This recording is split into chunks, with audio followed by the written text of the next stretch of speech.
We're learning we should have the base of English. Should be a panacea. And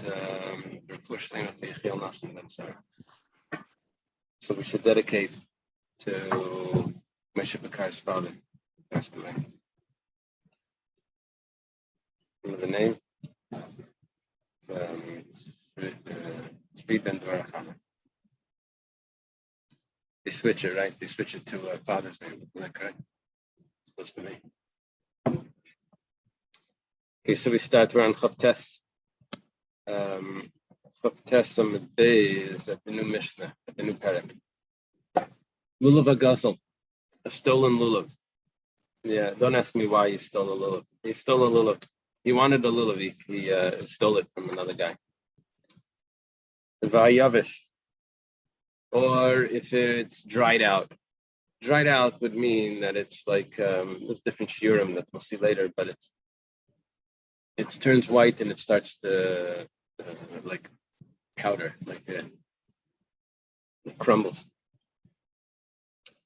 That's both of those are puzzle. Why is the lulav agazel puzzle? Well, Rashi tells us right away that it's because the pasuk says "Lekachtem lachem," that it has to be yours. It has to be yours. It's not, you don't own it. Why don't you own it? Well, it belongs to someone else. But you stole it from him. For some reason, you still don't own it.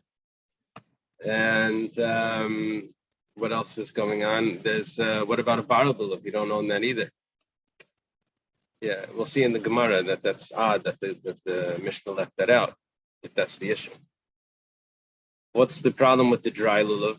So Rashi tells us the dry lulav is not muhadar. Why? Because the pasuk says van veyu. Zekeli van veyu. Muhadar. It's not beautiful. The pasuk says, "This is my God, and I will beautify him." That means that it needs to be beautiful. Taisvus asks, "That's not a psul. That's just something that you're supposed to do to make your mitzvah beautiful. It doesn't become pasul if it's not muhadar." So Taisvus gives another shot. He says that there's a lima that we have from esrog which needs to be hadar, the lulav, which is actually a real psul. We're not learning from us Yasher over there. It says where every mitzvah I'm supposed to do behidar. That would not invalidate the lulav. It's a special connection, a juxtaposition that it has, a lima that it has to esrog. Okay. Let's say you took it off a tree that was worshipped, but you took it from a city that everyone in the city worshipped idols, and the city needed to be destroyed. It was burnt, I think. So what's the problem now? You got a lulav from there. So it says the problem is, well, it's puzzle, but what's the problem? So Rashi tells us that a lulav needs to have a shear. And it needs to be a certain size. And because the halacha of this lulav is that it needs to be burnt, it doesn't have a size anymore. We consider it burnt. Considered it burnt, so it doesn't have a size. It doesn't have the right shear. Okay, we'll see further details. Nikdam Reishe. Let's say the top of it is detached. Or nifritzu alav. Or the leaves were more than spread out, they were actually like pulled off. They're attached only if they're tied. They could be attached. They could be tied back on. So that's puzzle. But nifridu alav, if it's spread out but it's attached, see, the lulav is supposed to go, the leaves are supposed to go straight up. Let's say it starts to spread out, right? On the palm tree, the leaves would spread out. Let's say it starts to spread out. So that's still kosher if it's still attached. Rabbi Yehuda says you have to tie it. Tzine harabarzal. Tzine means palm trees. Palm trees of harabarzal. Those are ksheris. That's kosher. Harabarzal, the Gemara is going to tell us that the leaves, you see, normally on a lulav, the top of the bottom leaf overlaps the bottom of the upper leaf. So it would go like this. Like this is the leaf, and then this would go over here, and then the next one would overlap each one. Tiniar Arbaza doesn't actually reach the upper leaf. The lower leaf is a little short, like midget leaves. So, but nevertheless, that's kosher. Now it says lulav sheyesh by shleisha tvachim k'dei lenanei ba it's kosher. A lulav that's 3 tvachim, enough to wave, is kosher. Gemara is going to tell us why you have to wave the lulav, that it removes evil winds. Yeah. The Gemara is also going to tell us that it doesn't mean 3 tvachim, which is enough to wave. It means 3 tvachim plus enough to wave, which means 4 tvachim. It adds in a letter. Ukadei lenanei. Yeah, the Gemara is going to do that. Okay.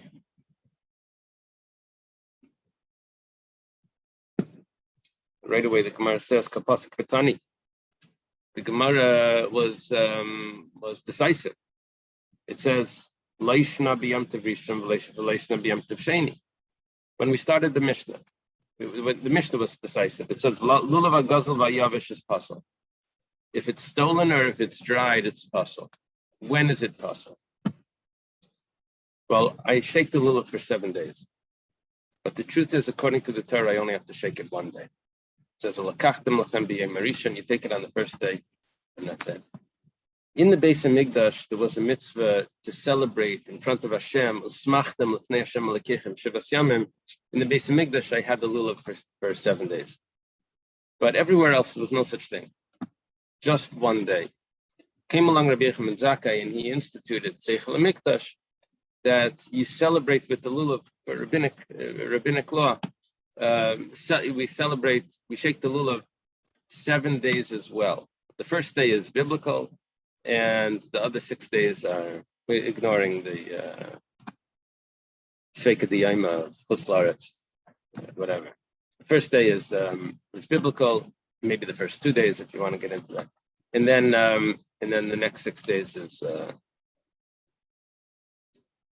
the rabbinic law. So the Gemara says, lulav hagazel v'yavish is pasul. Which day? The first day or the rest of the holiday? So it says Leishna b'yam tov rishon, Leishna b'yam tov sheni. The Mishnah didn't tell me. It says Bishleim yavish. When it comes to yavish, so hadar b'ina. I understand why it's pasul all 7 days, because it's not beautiful.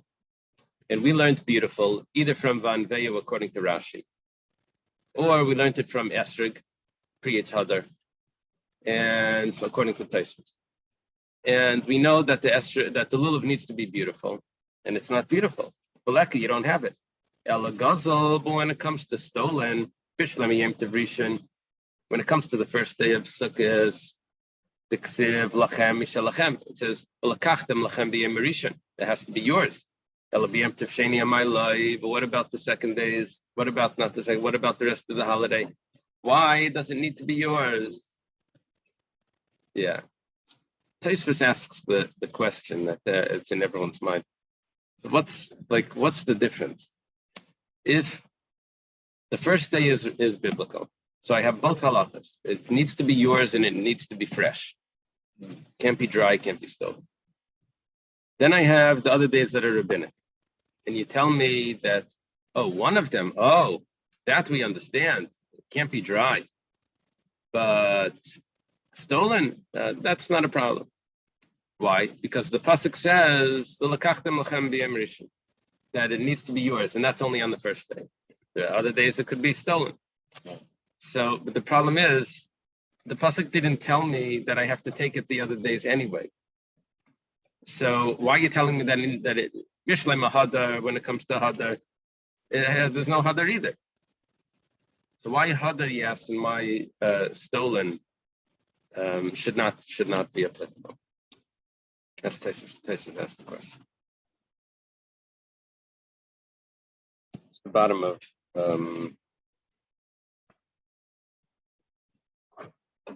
the page in the Tosfos. Yeah, you want to see the actual question? It says there's a betema here. 3 lines down in the Tosfos. It says betema ma'ishnu zemizecha kulabadi adadik b'chad kol kachtem l'chem b'yim rishon piyitzada. The whole thing is in the same pasuk. Why are you dividing it up? So then you go to the bottom of the Tosfos. It says l'kach nira. It's 4 lines from the bottom. Kind of time mishim the yom rishon deraisa b'gvulin. Okay, fine. We're talking about we're not in the base of Mikdash. Okay, that's the first thing.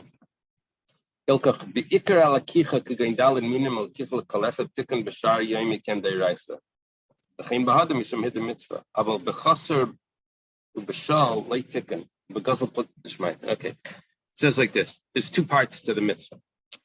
There's the actual mitzvah that I need to do exactly the same way. Then there's some details that are added in. The actual mitzvah, the actual lulav needs to be the accurate, precise lulav that's biblically required. As the rabbis instituted that I take the lulav on the other days, the same lulav that I took the first day. It can't be dried. The lulav needs to be the same. Who owns the lulav? That was not part of the institution. They instituted the lulav. So there's two parts to these halachas. One is in the item itself, and the other one is in the ownership of it or something else. That's where the Gemara is suggesting that was never carried on to the rabbinic law. That's what we're asking, which could be stolen. The Mishnah says lulav hagazel v'yavish, both of them are pasul. Which seems that we're not talking about just the first day. We're talking about the whole sukkah. Why is stolen a problem the rest of sukkah? I understand rabbinically I have to shake the lulav the rest of sukkah, but the stolen that part of it should not invalidate the. That's what the Gemara is asking. It's similar to how am I yotze mitzvah? I need 2 things. Let's say mitzvah shrichas kavanah. I have the lulav and the esrog, and then I have to have kavanah to be yotze. If I hold mitzvah shrichas kavanah, a child, you can't give him a lemon and a broomstick, and tell him here's your lulav and here's your esrog. You can't do that. It has to be the actual lulav and esrog. You have to give them. Now, but the fact is, the child doesn't have kavanah either. So what are you saying? That he has to do the mitzvah exactly? He's not doing the mitzvah exactly. He doesn't have the kavanah. That's what we assume, that the child doesn't have the das, kadlin das. So he doesn't have. So the answer is that no, the item itself needs to be accurate. Then you have other details of kavanah or ownership or this and that. That doesn't affect. Okay, so similar to that, it's a mashal. Similar to that is what the Gemara is asking here. That why the rest of Sukkot do I have a halacha that you're telling me that I need to own the lulav? It doesn't say that in the pasuk. Gemara says, "Amar Rabbi Yechanan mishum Reb Shimon ben Yochai." Rabbi Yechanan says the name of Reb Shimon ben Yochai. It's in the name of. He definitely never saw Reb Shimon ben Yochai. Rabbi Yechanan is an Amira. Shimon ben Yochai is a Tana who was before Rabbi. His son was close to Rabbi. Rabbi Elazar bar Shimon was close to Rabbi. So he says the name of Shimon ben Yochai, Mishum dehavali mitzvah haba ba'aveira. It's a mitzvah haba ba'aveira. It's a separate issue, which applies even rabbinically.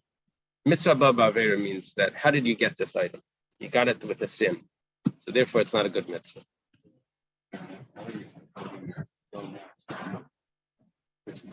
Right.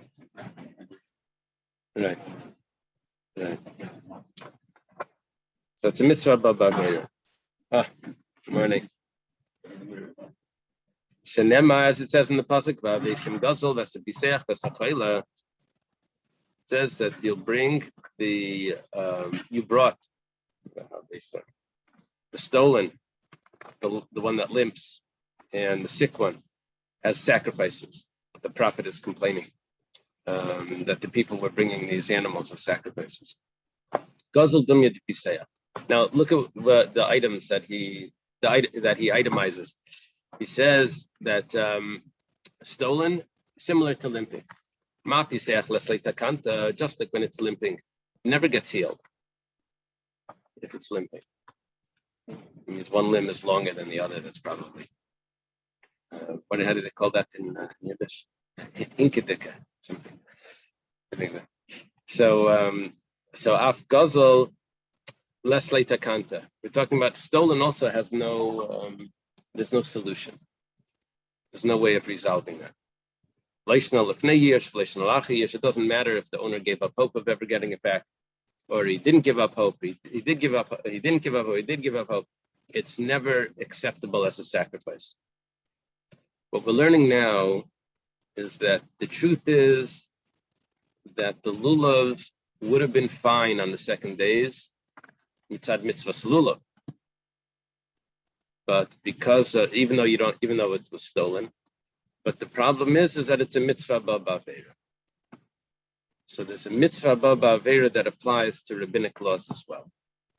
That's what we're learning here. Rabbi Yochanan, in the name of Shimon ben Yochai, says that mitzvah ba'avera applies to the rabbinic shaking of the lulav on the 6 days of Sukkot. Yeah. Taisus asked the question. He mentioned that there's a lulav of an Asherah, of a Ir Nidachas. He said that they were not acceptable because they didn't have a shear. Now, they're full size, but you were supposed to burn them. You're supposed to burn them, then we view it as if it's burnt. If it's burnt, then it's turned into ash. There's no shear there. There's nothing there. So you don't have a shear. So why do you have to get into that? It's a mitzvah ba'avera. You took it from an idol tree, idol worshiping tree that's worshipped. Taisva says that that's not a mitzvah ba'avera. That, yeah, it has a bad lineage, but you didn't get it through doing an avera.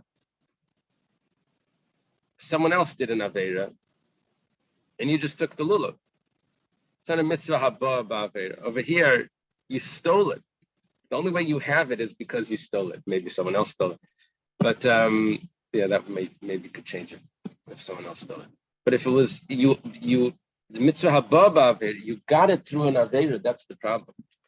Yeah, the difference. It's not that it has some what's called skeletons in the closet.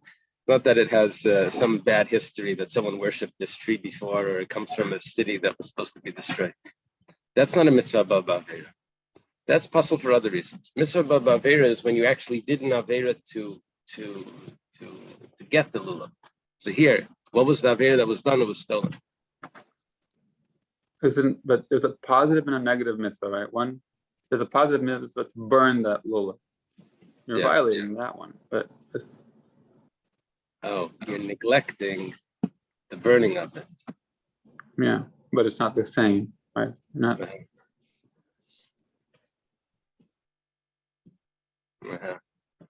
Let's say you shake it on the way to the fire.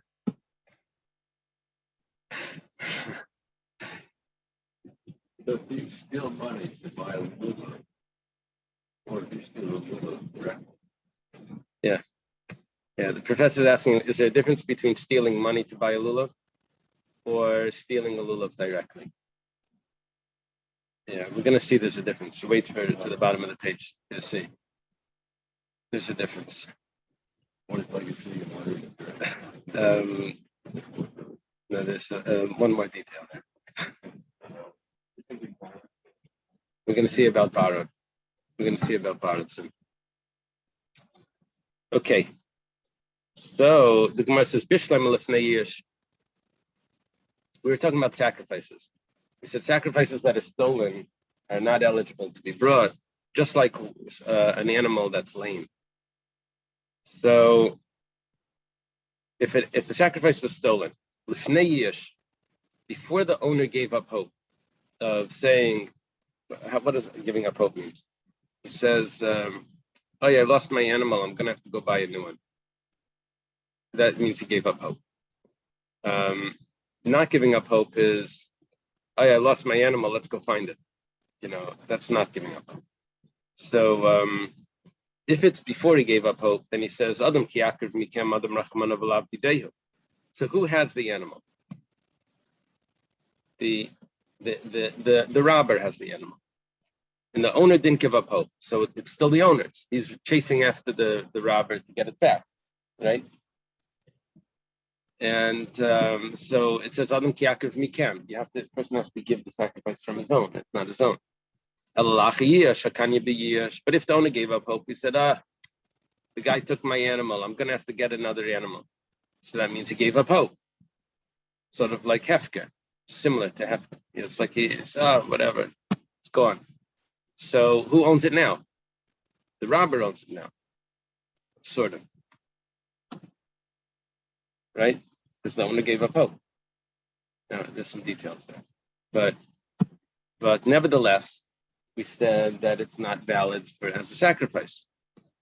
So why is it not valid? It's not because he doesn't own it. It's not valid because it was an Aveira. You see, we needed to prove that there's a concept of mitzvah ba'avera, that it's not valid. Yeah, I guess there's still a question here because we never proved that it's not valid even by rabbinic law. We only proved that it's not valid by a karma.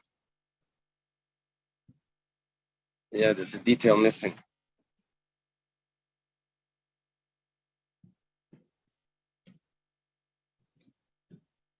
Yeah, we'll see further. Rabbi Yochanan says in the name of Rishim ben Yochai, another statement. What's the meaning of the pasuk? Ki ani Hashem, I have mishpat, because I Hashem, I love judgment. Seini gezel ba'ila, I hate robbery with sacrifices, burnt offerings. So, which means that I hate when you bring me sacrifices that are stolen.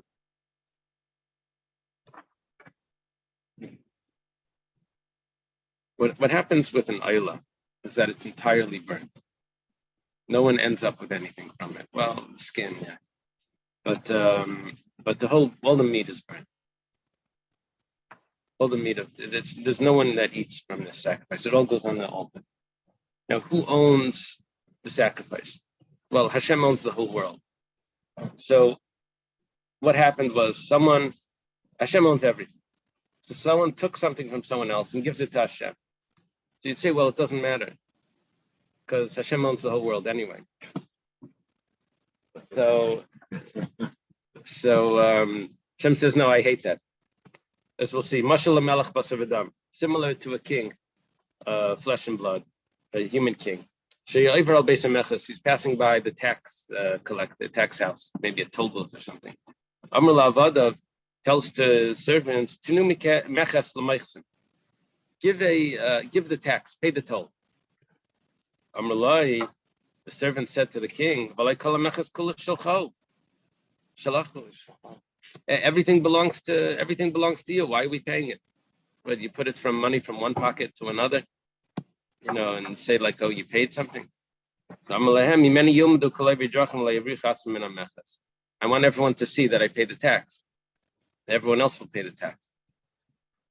So also Hashem says, and Hashem said in Gezel Ba'ila, I hate robbery, theft when it comes to sacrifices. Many yomadu b'nei banai v'yavri chasam min hagezel. People will see that I hate it, and they also won't. They'll run away from theft. Okay, what's exactly going on? That this is a parable.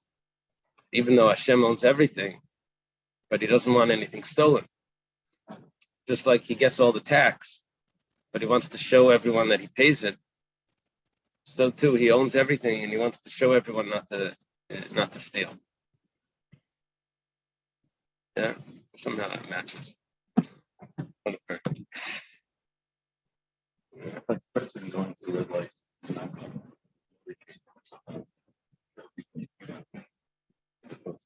Great. Oh, so he wants to model uh-huh. citizen behavior. Right. Versus this king, he could have said, no, I'm not paying the tax, right? Because I'm a king. You know, and it's okay. You think I'm a king. Uh-huh. Right.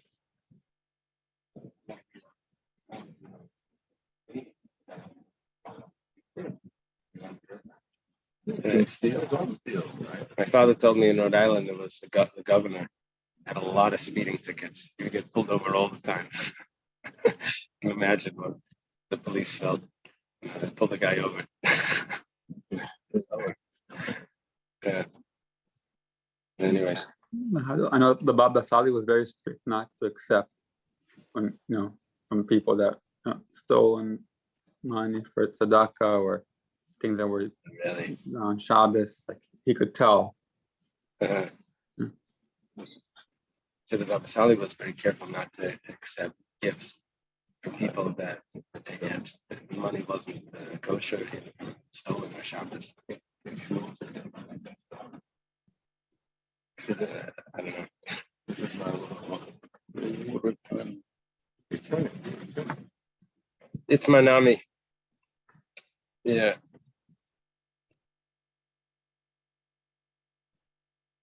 It was also stated, Rashi adds in an important point there. Let's read the Gemara first. Amar Rabami Yavish Pasal Bnei Shein Hadar Gazal Pasal Mishum Davli Mitzvah Baba.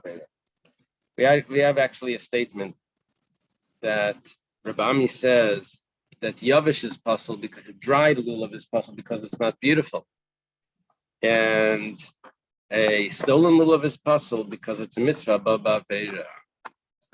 So what? What do I need that statement for? Rashi adds in, it's coming to tell me for Yom Tov Sheni. Well, exactly Yom Tov Sheni. But Yom Tov Sheni. That's a strange thing. I thought he meant the rest of Sukkot.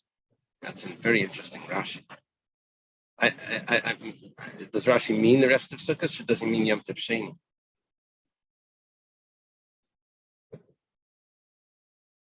Yeah, isn't that strange?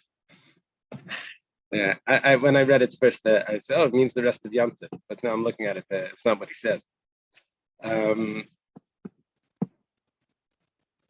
see, Yom Tov Sheni is a middle ground, because Yom Tov Sheni as a suffix has a takanas chachamim. It started off as a suffix if it's the first day, a suffix if it's the second day, and then they instituted. I'm talking about the rest of Sukkot the whole time. The rest of the Chalamayid. That's clearly a rabbinic law instituted by Rabbi Yechim ben Zakkai after the destruction. We should shake the lulav every day, even though it's not in the Torah. It's only in the Beis Hamikdash that was done. But let's say what Rashi means to say is that the rest of Sukkot. So then that's good because from Reb Shimon ben Yochai, from Rabbi Yechim Reb Shimon ben Yochai says it's mitzvah baba aveira. His proof is really from a korban, which is a deraisa. We have a statement that it applies also to rabbinic law. We have a statement from Rabami that it applies to rabbinic law also.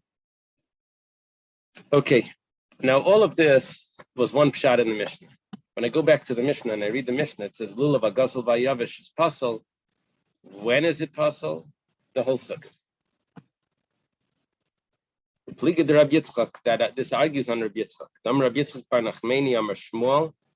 Rabbi Yitzchak bar Nachmani says in the name of Shmuel, Laishanu ala b'yom tov rishon. The Mishnah is only talking about the first day of Sukkot. Aval b'yom tov sheni. But when it comes to the second day, mitach sheyetzi b'shal yetzinami b'gazal. If I can use a borrowed lulav on the rest of Sukkot, I could use a borrowed lulav. You see, Rashi uses Yom Tov Sheni, probably borrowing from the Gemara Yom Tov Sheni, which means the rest of Sukkot.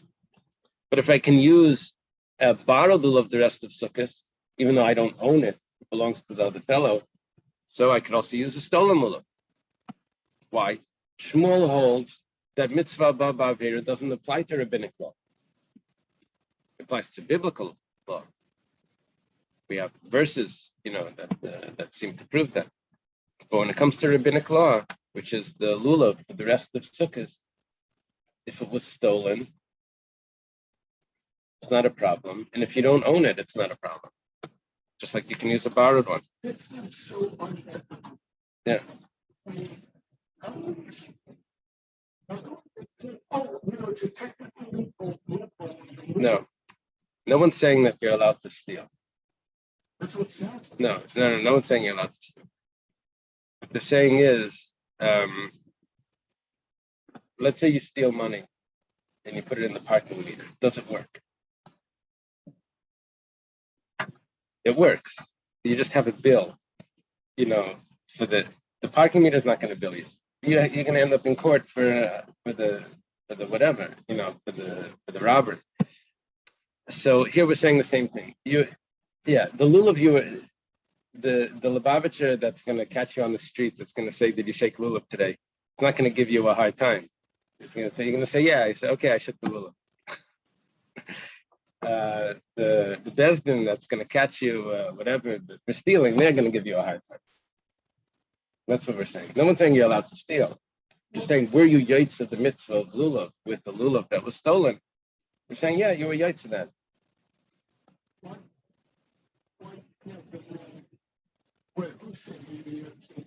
This is Shmuel. Shmuel holds is that that the first day of Sukkot, there's a problem of using a lulav that's not yours. So if it's stolen, it's not considered yours. There would also be a problem with Baver, but I don't need that issue. If it's anyways, you're not yet. The rest of Sukkot, the lulav was a valid lulav if it was stolen. The lulav is valid. The lulav is a lulav, a kosher lulav. It's not like it's dried out or anything, or the leaves are spread out. The lulav is a valid lulav. You stole it. So you owe the guy money. Maybe you owe the guy a lulav. Maybe you owe the guy whatever the value is. But you owe the guy money, but the lulav you were yaitz. You didn't steal it. Say on the street they have a special span. And the lulavs are really cheap because they were stolen. It's like they have wristwatches on the stand. Wait for a minute. Wait, one more Gemara. As we turn the page, I'll get the answer to that. Yeah. Sure. Remember in the subway, in the subway stations, these guys would open up like this blanket. There'd be ties and socks and everything. And then they would like quickly roll it up and like run away. And you would say, "But I didn't pay you yet." And they would disappear.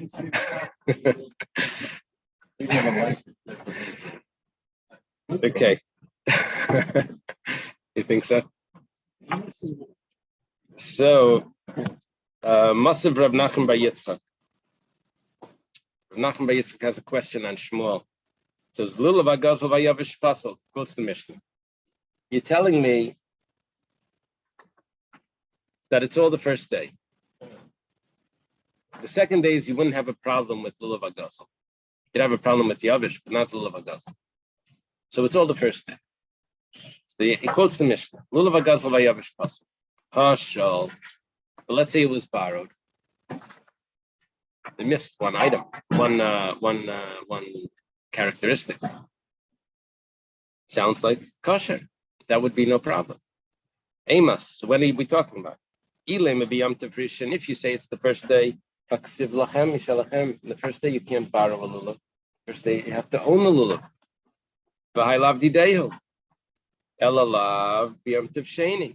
It must be the second days, because we missed out on such an important point.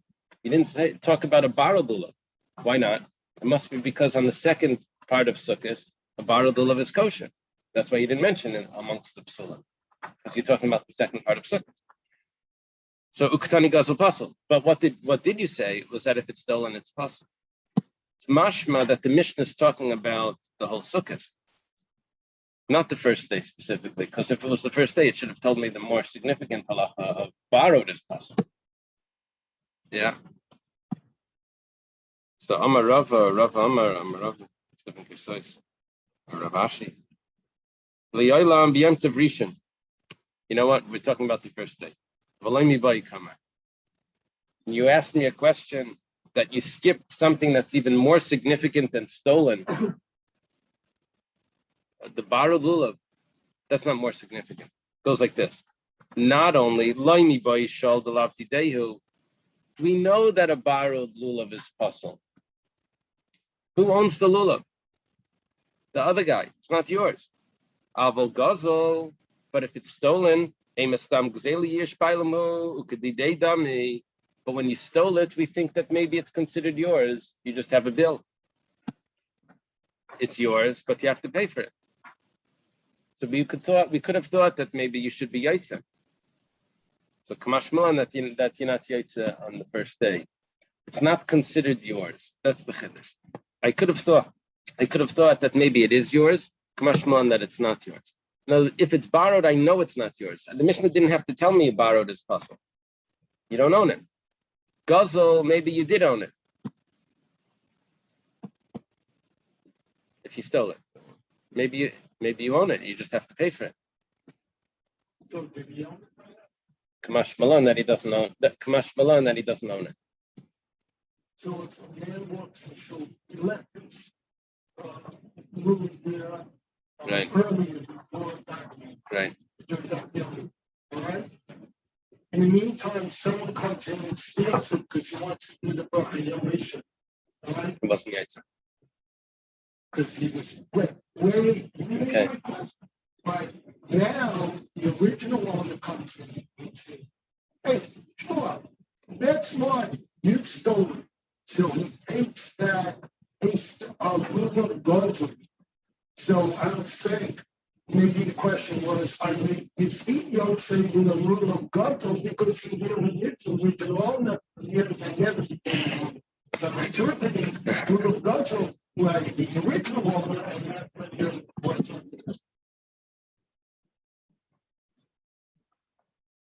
You see my question? Yeah. Yeah, Dr. Stein is asking if the stolen lulav applies to the original owner as well. If someone stole it, and then somehow the original owner gets it back, but it was stolen, so it's called a lulav agazel. It's a stolen lulav. Yeah, I don't think that's the shot. Okay, this Professor, this is the Gemara we're waiting for. Amaluhu Rav Huna lahanu avankari.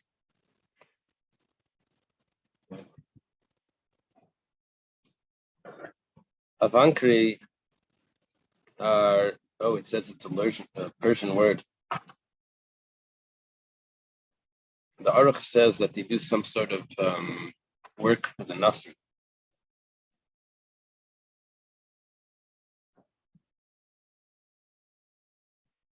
I thought they were merchants. Does anyone have a translation that they're merchants? Our scroll says merchants. Merchants. Yeah, the Aruch has a different translation. Rav Huna was a student of Rav. So he calls in these merchants.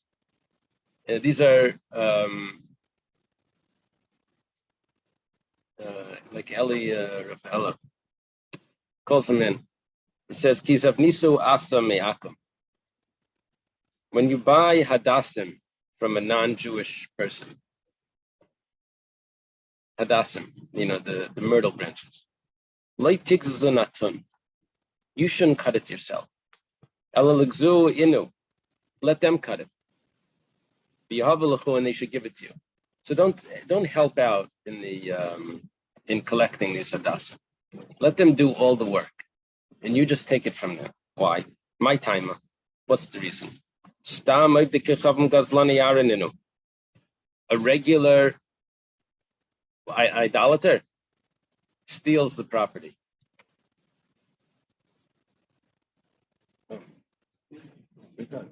So yeah, I think this is similar to like the common Arab in Israel. Oy. I was thinking more politically correct, that this was like the Americans stole it from the Indians. I don't know what's considered. At what point is it really considered yours?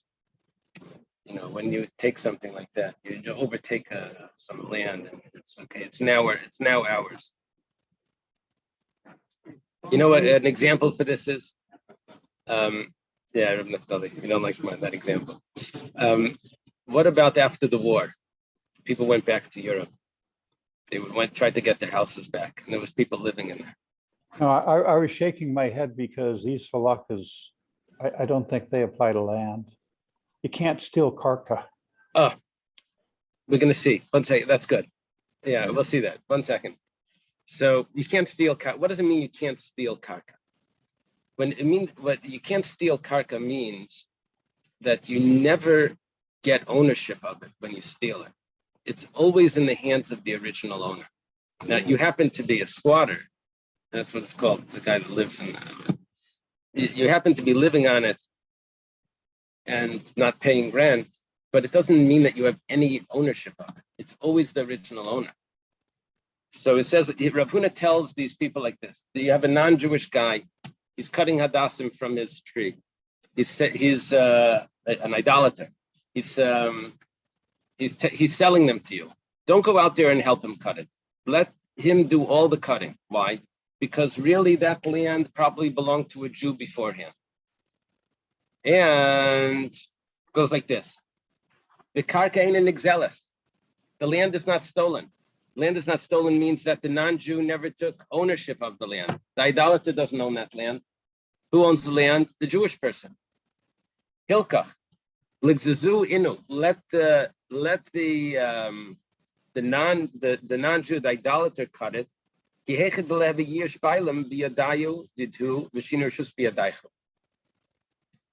see, does the original owner, the Jewish person, expect to get that land back? Lav dafka. It could be he gave up. It's yish. The only thing is, yish doesn't help. Giving up doesn't help for karka, because karka is never stolen. Karka is real estate, never stolen. It's not like someone took it in his pocket and disappeared, and it's his. It's always in its location. Someone just happened to live on it, but he didn't really take it. It still actually belongs to the original owner. So the original owner gave up, but it doesn't matter that he gave up because it's still his.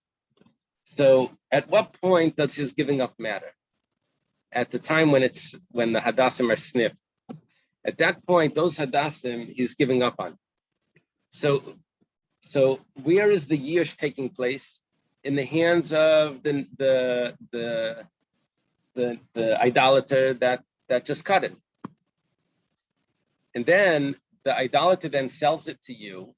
So I have yish plus shini rishus. Those are two important factors here.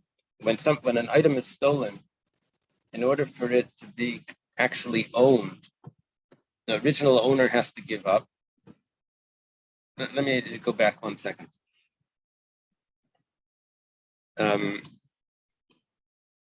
At what point does it change? When an item is stolen, at what point does it switch from you have to return the item?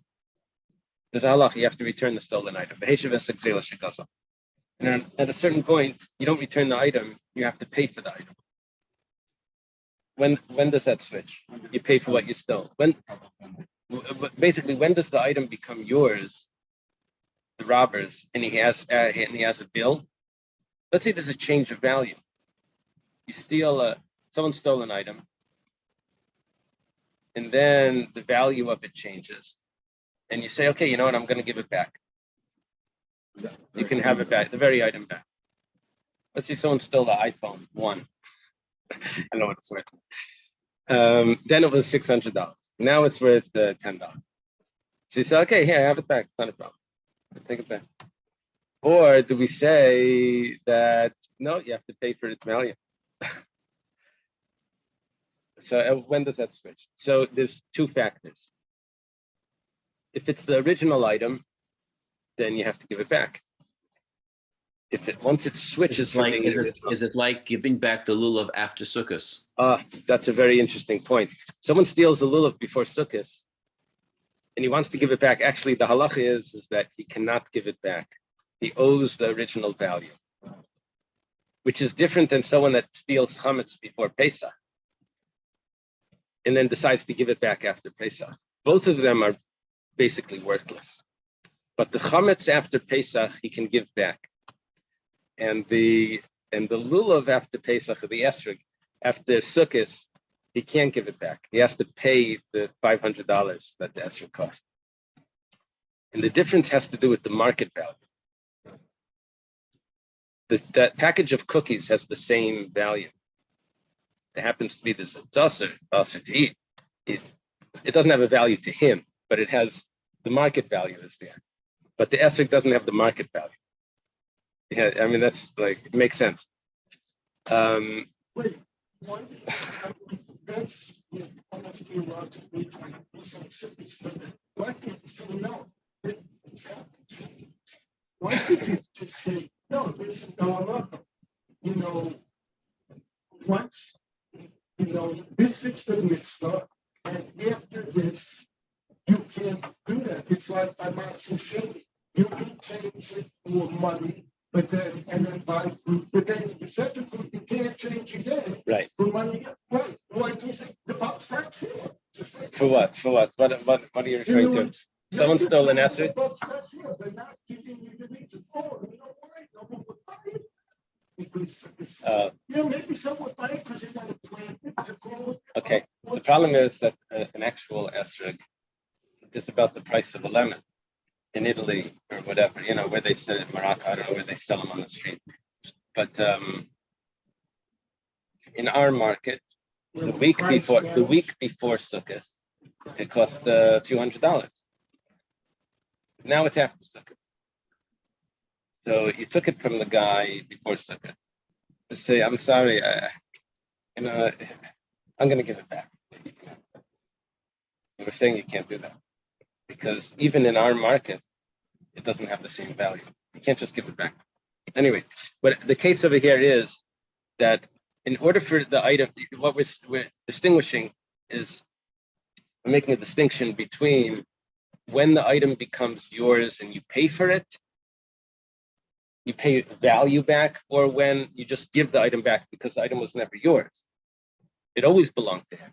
The pasuk v'heishav Rabbi Chanan Wasserman in this Kavod Shirim, he explained it like this. He says that the Torah says v'heishav gzeil asher gasal.